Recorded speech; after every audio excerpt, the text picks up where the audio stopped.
give this person a chance. Just, honestly, even if you're against it, just give this person a chance, because at the end of the day, they are the doctor. You don't give up on the doctor.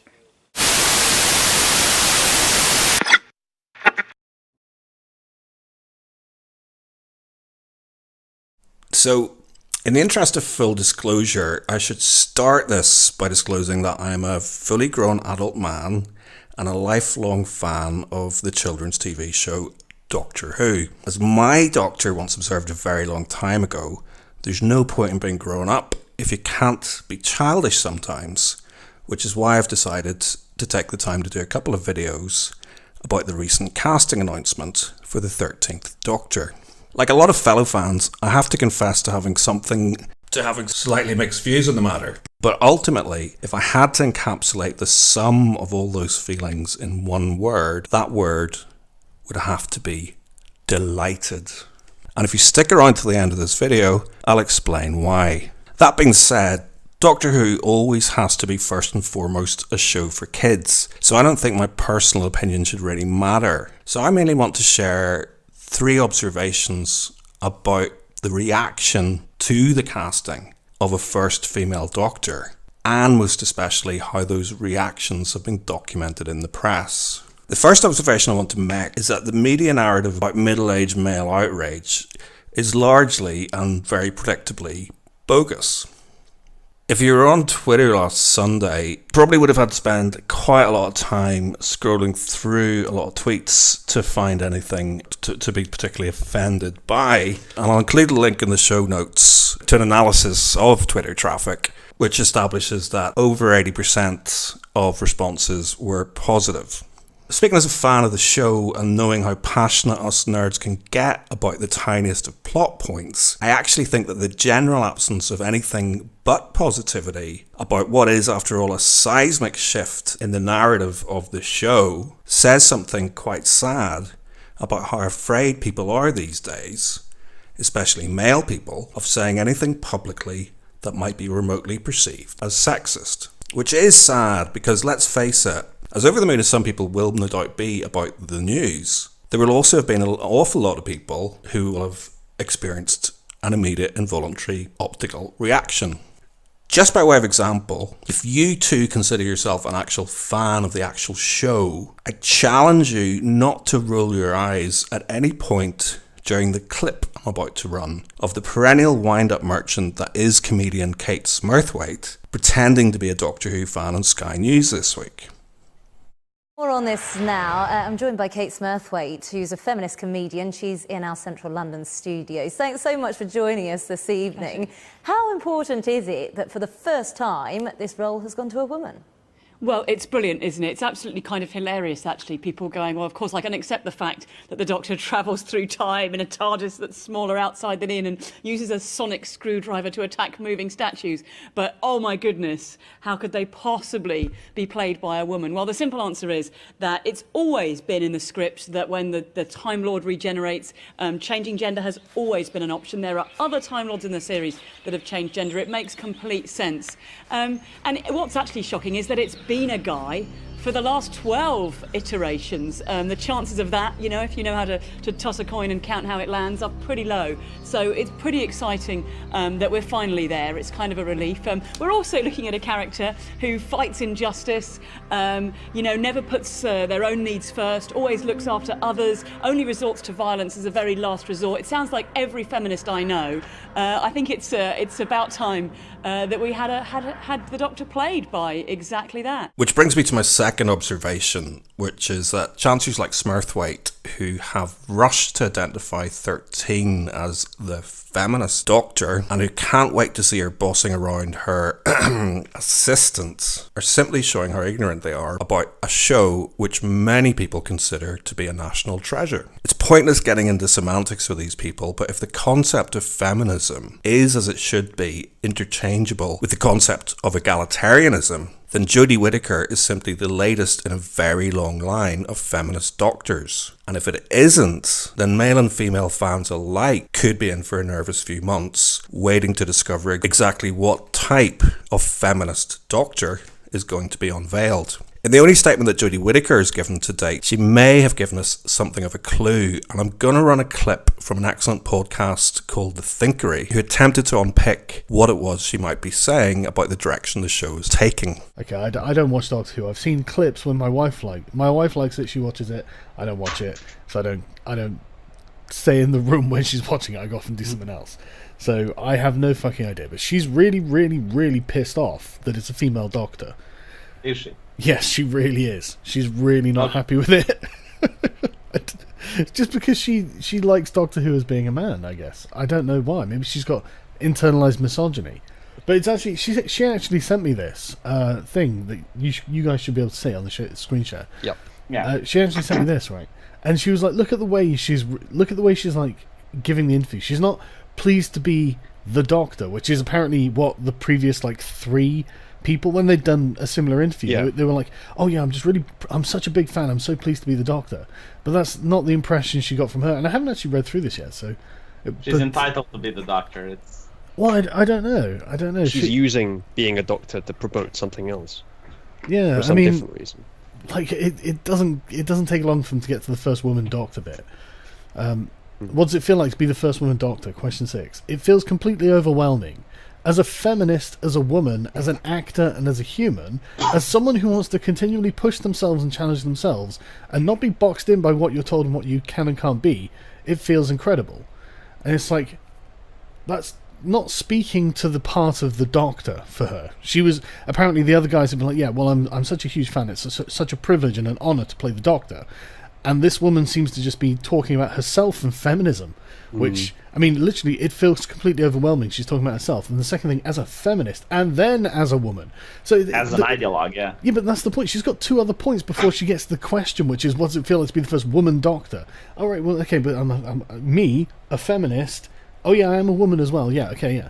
You know, it's so weird that she wouldn't just... and she just makes the whole thing about herself. And I mean, I can see why my wife is pissed off about this. And who the hell is telling women they can or can't be sci-fi heroes? There's loads of female sci-fi characters. Yeah. Successful ones in good shows. Obviously. I have many fans ask me to talk about it, and I noticed like on a lot of Facebook groups and other forums that I frequent, like a lot of people are bitching. It's like, oh, there's so many man babies crying about the female Doctor Who. But I think there's more people crying about the man babies than there actually are man babies. Yeah, I don't really care. I looked through the tags and I couldn't see anyone complaining. I could see people complaining about people complaining, but I couldn't see anyone complaining. And I don't give a shit what happens on Doctor Who. And from my limited knowledge of it, I don't see why the Doctor couldn't be a woman. You know, I don't see any. Yeah, I don't see the problem. A woman a couple of seasons ago, so basically they said it could happen. So she could basically become, whatever. Well, if it's within canon, it's within canon. I don't care, and I don't see a problem. The problem isn't the gender. Like the issue with Hillary Clinton wasn't that she was a woman. It's the same deal. Like if you put a person in the role just because they're a woman, it gives a window in on your politics. And if that's your politics, and if you're willing to change the show based on it, then your writing is going to be ideological, thus compromised, thus probably shit. Well, it's certainly going to push an agenda, isn't it? That's the problem. Yeah. Let me read out point 7, because this just sounds really weird to me. What do you want to tell the fans? It's like, do you have a message directly for the fans who are obviously concerned about this new takeover? And literally her response is, I want to tell the fans not to be scared by my gender. Because this is a really everything you love. Because this is a really exciting time, and Doctor Who represents everything that's exciting about change.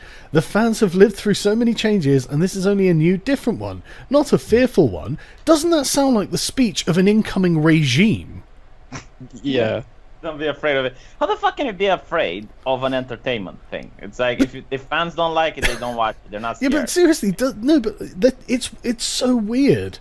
It just sounds like the changing of a government to me. Yeah, you probably are going to wake up tomorrow night covered in sweat and go, Doctor Who is a woman. Well, no, that's the thing. Oh my god, what a terrible But nightmare. that's why this is so strange. Because I mean, like I could see Saddam Hussein saying that in Kuwait or something. It's like, don't be afraid. This is an exciting change. It's going to be better for everyone. Don't worry.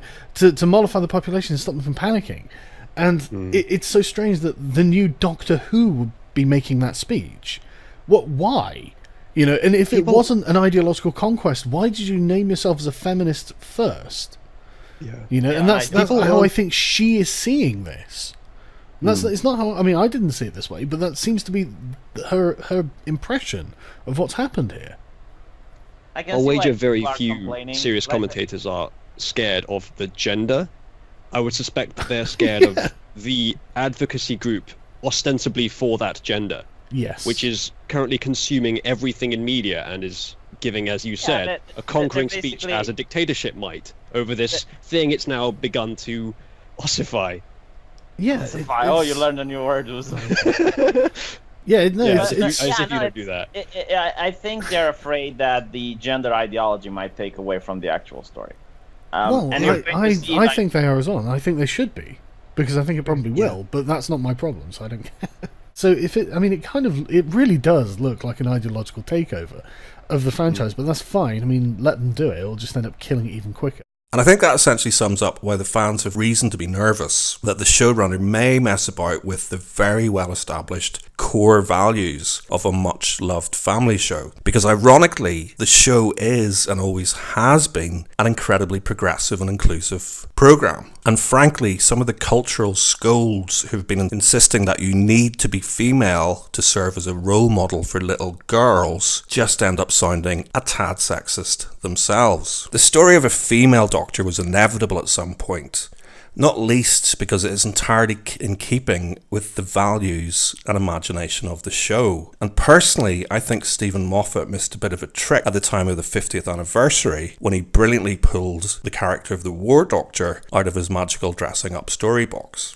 Which brings me to sharing why it is, in the grand scheme of things, that I'm personally delighted about this latest twist. Most obviously, I'm delighted because it sort of kills off the tiresome debate that various vultures and cultural commentators keep pushing on the fans every time we reach this stage in the now long established regenerative cycle. The show's history is peppered with peaks and troughs and personal favourites.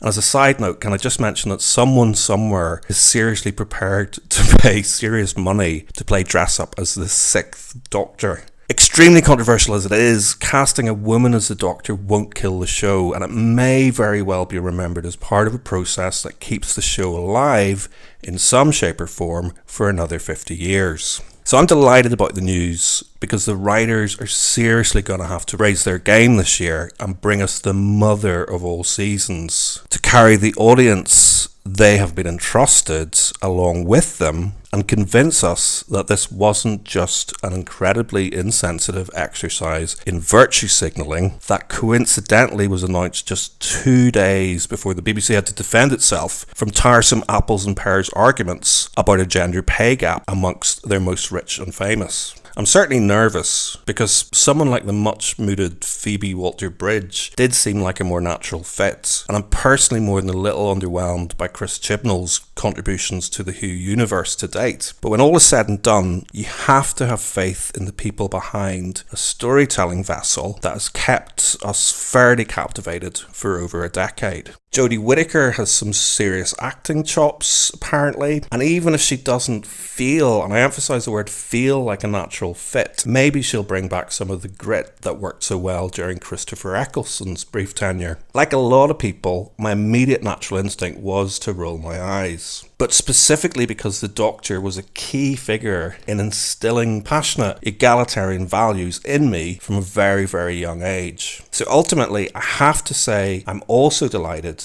because if this twist does turn out to be a relatively empty exercise in virtue signalling and agenda pushing, then 2018 may very well be remembered as the year that the BBC red-pilled the entire Doctor Who community. And that might just make paying the extortionate licence fee worthwhile for once. If you're familiar with the rail story of Gamergate, then you'll know that exercises in demeaning and disrespecting your fan base can ultimately have unintended but possibly inevitable consequences. Is it any wonder that Theresa May wasn't particularly keen on the idea? Hilariously, Trekkies appear to also be going through similar issues at the minute, for various reasons, including the fact that their latest captain was unceremoniously recast at short notice from a white man to an Asian woman. I'm going to play you a clip from The Armoured Skeptic on that subject now, which might help to contextualise why some have pushed the sexist Doctor Who fan narrative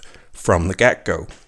Because essentially, if it is sexist to be upset about a female doctor, then this conveniently means that the BBC can blame sexism if one of their crown jewels starts dramatically depreciating in value next year. So, what the hell is going on here? Why does this writer try to lay the blame for some random racist and sexist comments about the new series on the old fans? Why are they saying that it's the fans' fault that this is happening? I mean, Star Trek featured the first televised interracial kiss in the 1960s. And this is something that Trek fans are proud of. This is a gross misrepresentation of the fan base. Well, I may be wrong here, but do you remember what happened when the trailer of the new Ghostbusters dropped? Well, just like Ghostbusters, the writing is on the wall. This series is going to bomb, and it's entirely because of the politics of the creation of the series. They fired too many good actors, they reneged on too many promises to the fans, they hid the show behind a paywall, and they indicated a pro-PC agenda. Just like Ghostbusters, they stripped everything that was good about the original series away, everything that the fans would have enjoyed about it, and then blamed the fans, the people who actually give the intellectual property any value to begin with, for not going along with these fundamental changes. And then they put that on our shoulders, as if it's our fault random racists hate the new show. They pretend that being anti-SJW is the same thing as being anti-diversity, and that's a blatant lie. I mean, look at all these graphics. All the fucking graphics.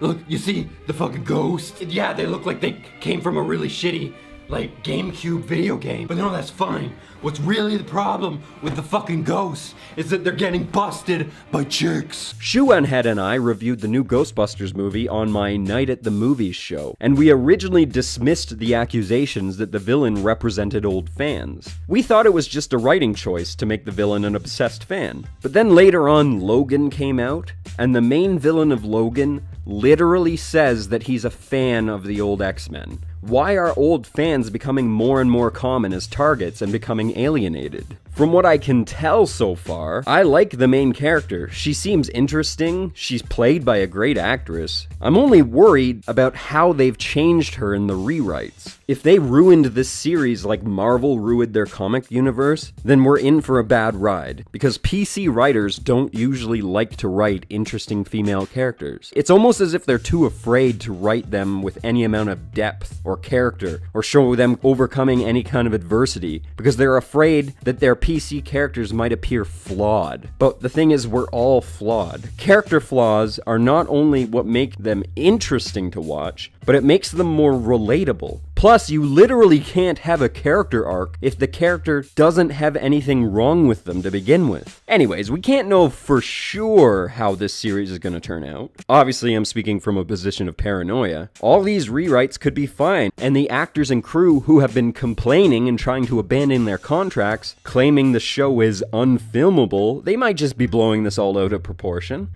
Though, the fact that the actors all went out of their contracts is a huge red flag. But I'm still going to give this series a chance. It could turn out amazing. It could be the best series. I doubt it strongly, but who knows? So anyway, thanks for listening. If you enjoyed this, or indeed if you hated it, leave a comment and let me know. And for those Whovians who are nervous about this transitioning period, I'll leave you with this thought. The average age for gender reassignment surgery is early 40s. So you could argue that the Doctor is leaving it a little bit late to be developing gender dysphoria. But then again, they are on their second 2000-year diary. And they also live with the memory of 4.5 billion years trapped in a confession dial. So maybe they just feel like a little change.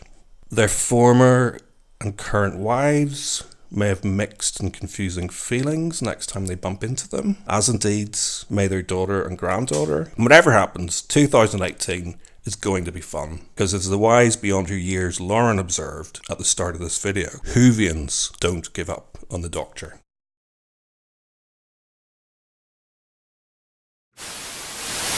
Can't you see it too? There's an elephant in the room.